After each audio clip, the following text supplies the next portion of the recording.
es ahora completar un poco el video anterior que hablamos de polinomio de Taylor y del teorema este de Taylor que está anunciado aquí, y hacer la demostración del teorema. Tenía planeado hacerlo todo en el mismo video, pero se hizo un poco largo el video anterior y capaz que está bueno separar las dos cosas. Así que bueno, vamos a hacer ahora la demostración. Así que vamos a recordar el enunciado. Pueden mirar el video anterior si quieren una explicación más detallada de qué significa este enunciado. Entonces la idea es que tenemos una función con muchas derivadas y utilizando el valor de las derivadas en un punto, queremos aproximar el valor de la función en otro punto. Y hacemos eso construyendo este polinomio, que es el único polinomio que el valor de sus primeras n derivadas en el punto A coincide con los de la función f, y el polinomio tiene grado n. Ese es el polinomio de Taylor de grado n de f. Y hay una fórmula explícita para él. Los coeficientes están elegidos de manera tal que cuando derivo cualquier número de veces menor que n y evalúo en a, el resultado de esa operación va a ser la derivada correspondiente en el punto A de la f. Y bueno, y el resto de Lagrange me dice que la diferencia entre ese polinomio y el verdadero valor de la función en un punto B es esta expresión que está aquí, donde C es algún punto intermedio entre A y B, que en principio desconocemos. Existe un punto intermedio donde vale esa igualdad. Y queremos hacer la demostración de este hecho, tenemos todas las herramientas para hacerlo. Pero bueno, es un poco sofisticada quizá la demostración. Hay una previa que hay que tener en cuenta. Espero poder explicarlo correctamente. La previa es la siguiente. Si yo integro entre a y b la función constante 1, voy a poner aquí de x. Bueno, una primitiva de 1 es x. Y puedo evaluar esto entre a y b y obtengo resultado obvio. Espero, con lo que hemos visto hasta ahora, b menos a. Y ahora voy a iterar este procedimiento de integrar. Y voy a integrar entre a y b la integral entre a y x de la función 1. Aquí voy a tener que usar otra letra voy a usar la siguiente. Voy a poner x1 a la primera variable de integración y x2 a la segunda. Así que voy a integrar, para x1 entre a y b, voy a integrar la función integral entre a y x1 de la constante 1. Y bueno, y si ustedes hacen la cuenta, sabemos que la parte de adentro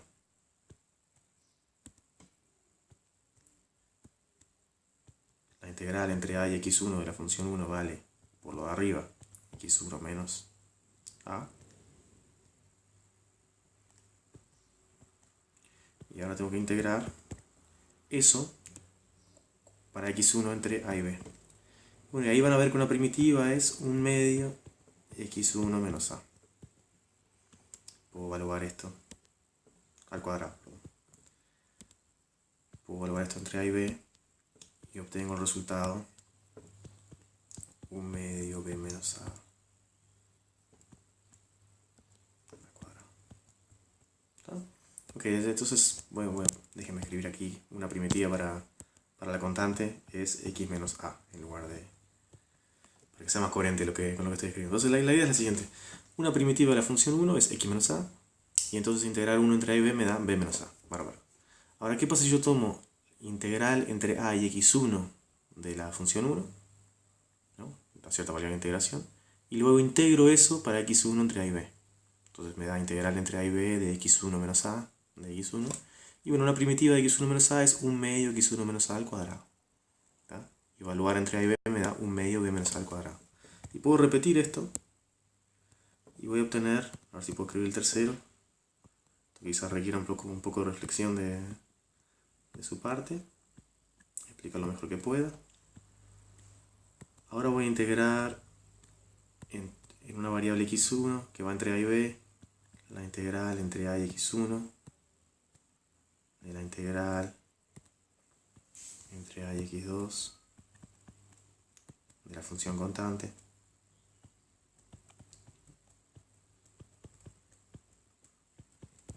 ¿Ah? ¿Se entiende? Cuando integre esta cosa entre a y x2, me da una función que depende de x2. Y ahora integro esa función entre a y x1, y me da una función que depende de x1. Y ahora integro esa cosa entre a y b. Bueno, y cuando repito todo el argumento que tenía antes, lo voy a hacer una sola vez con lujo de detalle. Es un argumento por inducción lo que estamos haciendo. Voy a calcular la primera integral. La integral de adentro del todo. Integral entre a y x2 de 1, ¿vale? x2 menos 1. x2 menos a, perdón. Y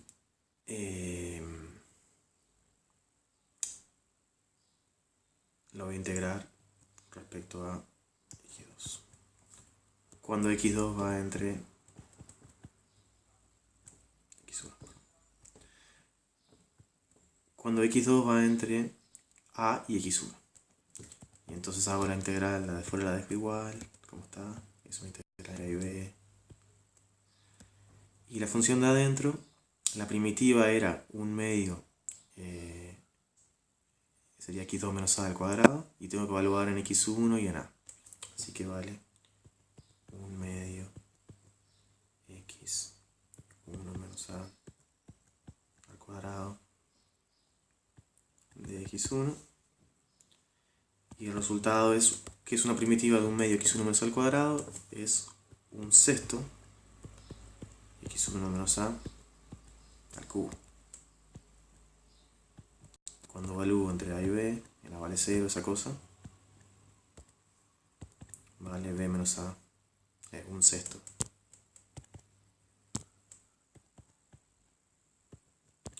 B menos a al cubo. Y si repito este argumento, lo que voy a obtener es que la integral entre a y b de la función que se obtiene integrando entre a y x1, integral entre a y x, ¿qué queremos poner? X, vamos a poner n-1 de xn de x n-1 de x1. Esto significa que tengo n integrales consecutivas, ¿no?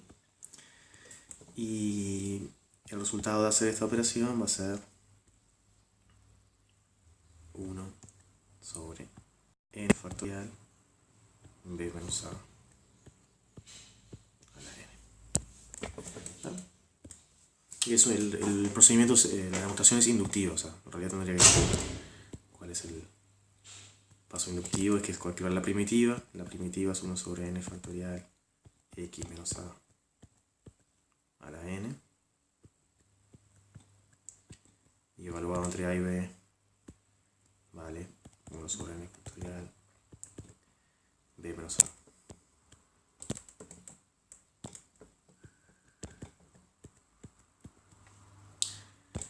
Y entonces está, hacer la siguiente integral va a ser integrar esta cosa entre a y b, y me va a dar 1 sobre n más 1 factorial b menos a la n más 1. ¿Está? Ok, entonces esa es la previa. Obviamente pueden pausar el video, pueden con lápiz y papel hacer los primeros casos ustedes mismos. Pero esto es el punto clave que hay que entender antes de embarcarse en la demostración del teorema de Taylor. El único punto importante, digamos, que hay que entender. Hay un trencito más, pero esencialmente entendiendo esto, están listos para empezar la demostración, y sin entender esto va a ser difícil que entiendan la demostración. Y bueno, y con esto en la mano, hacemos la demostración del teorema.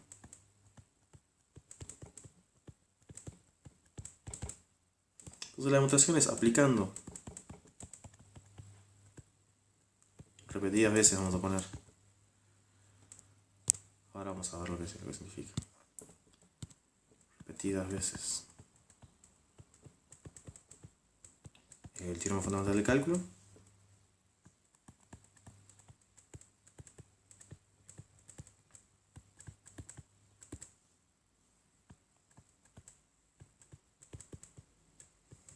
Que yo no distingo de la regla de barro, el teorema fundamental, para mí son el mismo resultado.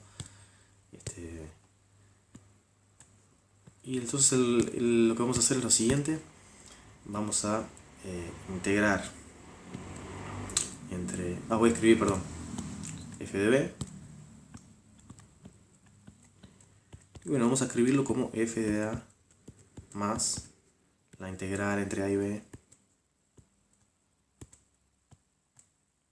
La integral entre a y b de f' de x1 de x1. Esto sigue exactamente del teorema fundamental del cálculo. Lo que dice el teorema fundamental es, como f es una primitiva de lo que está aquí adentro, voy a simplemente evaluar f en b menos f en a para calcular esta integral y se cancela y me vale f de b, el lado derecho. Es lo que se suele llamar la regla de barro. Que para calcular una integral alcanza con evaluar cualquier primitiva de la función en los extremos y restar. Y ahora vamos a aplicar de vuelta el mismo resultado. F de a más integral entre a y b. Y voy a escribir f' de x1, lo voy a escribir como f' en a más la integral entre a y x1 de la segunda derivada.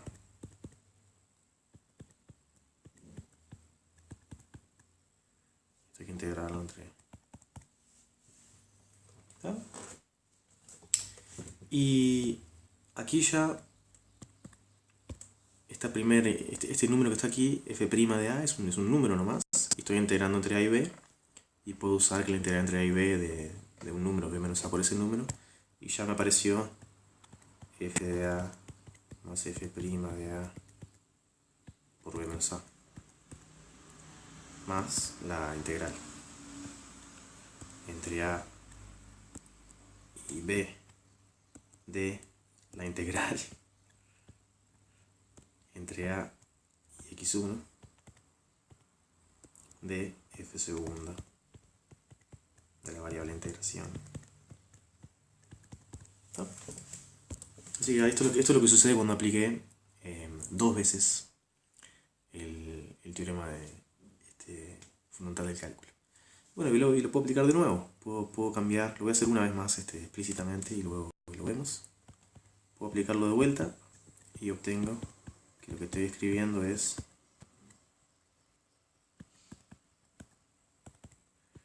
integral entre a y b de la integral entre a y x1 y bueno, puedo poner en lugar de f segunda de x2, puedo escribir f segunda de a más la integral entre a y x2 de f tercera de x3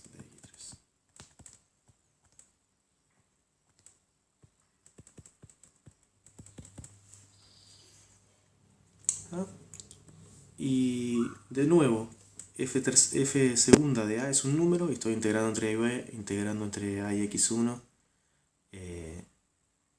ese número. Y eso significa que lo que va a aparecer por la previa que discutimos es simplemente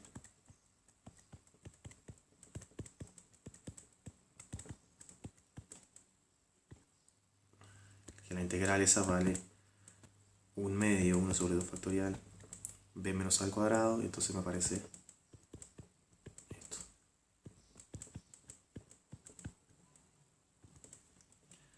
Más la integral entre a y b, y la integral entre a y x1, y la integral entre a y x2 de f tercera de x3 de x3 de x2 de x1. Cuando integro el lado adentro me da una función que depende de x2, integro eso, me da una función que depende de x1, porque x1 es un extremo de integración, y ahora integro eso y me da algo que solo depende de a y b. ¿No? Entonces, y bueno, repitiendo así, lo que obtengo al final es f de a más f' de a por b menos a, más 1 medio f segunda de a por b menos a al cuadrado, más etcétera, etcétera. Y cuando hago salir n derivadas de a, la última va multiplicada por 1 sobre n factorial b menos a a la n.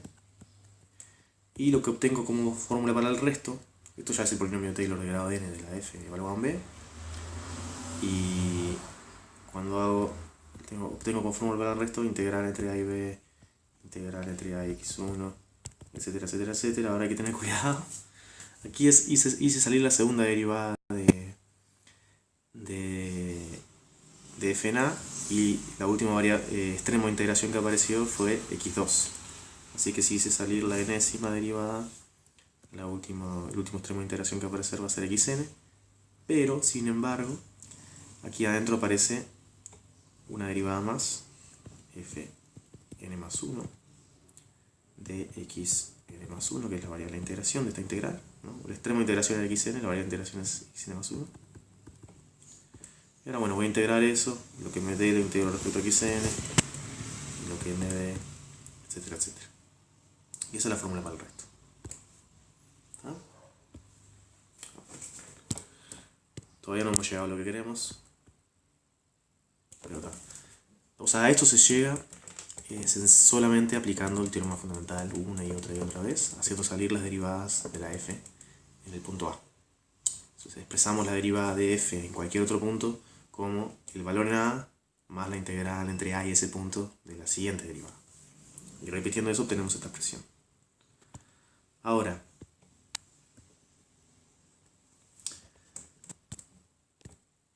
esta integral, llamando m y m al mínimo y máximo de fn más 1 en AB, no, es una función continua, así que tiene un mínimo y un máximo en este intervalo cerrado.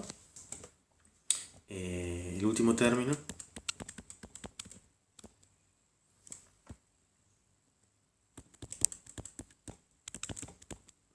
el último término es una integral de una función que está entre estos dos valores. Así que el valor de esta integral va a estar entre poner el valor m o poner el valor m grande, ¿no? El último término hay que decir que está entre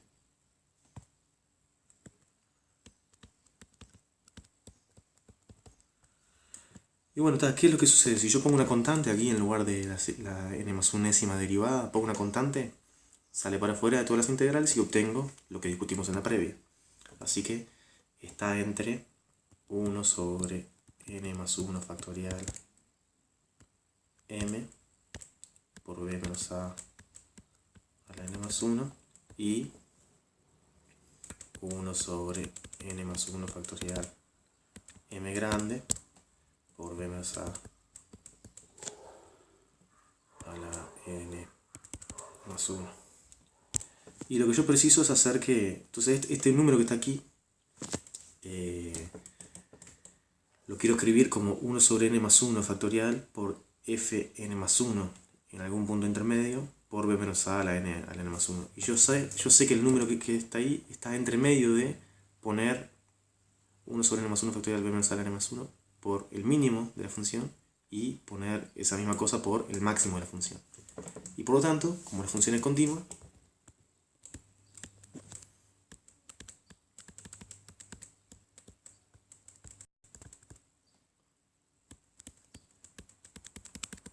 existe C donde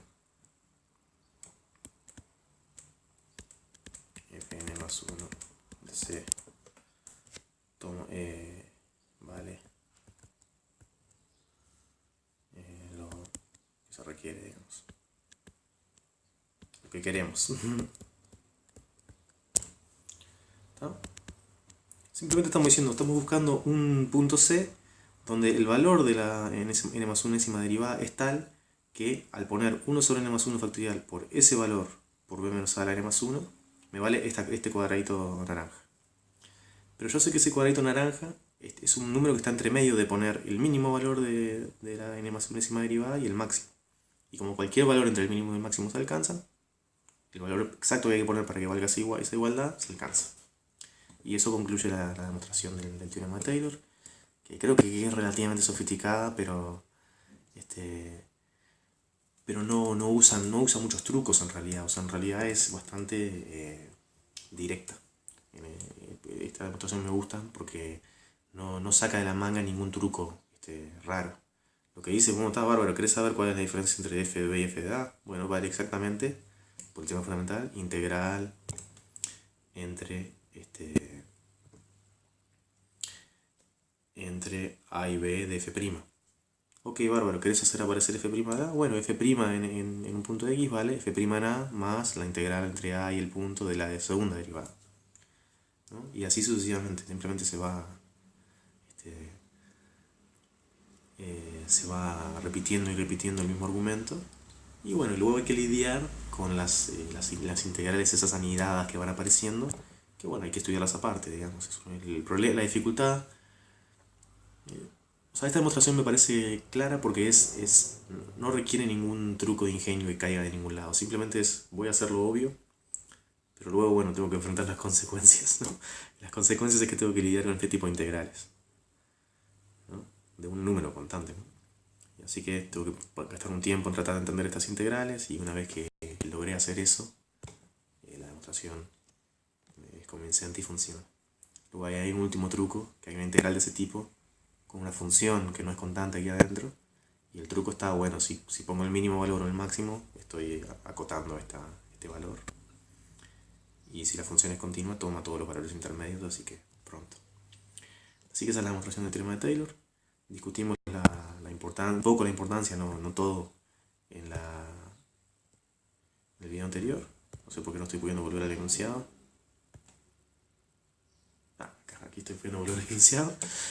Así que hemos demostrado este teorema que me parece que es un teorema bastante importante, que justifica y permite estimar el error de aproximar funciones como exponencial, seno, coseno, logaritmos, raíces, etc. por polinomios, que son cosas que uno puede evaluar y que los circuitos de nuestras computadoras saben evaluar. Así que es lo que está detrás de cuando uno aprieta E a la X en la aplicación de calculadora del teléfono y te tira unas cifras. Así que, y además tiene importancia teórica también y conceptual. Así que espero que ayude, y con esto terminamos.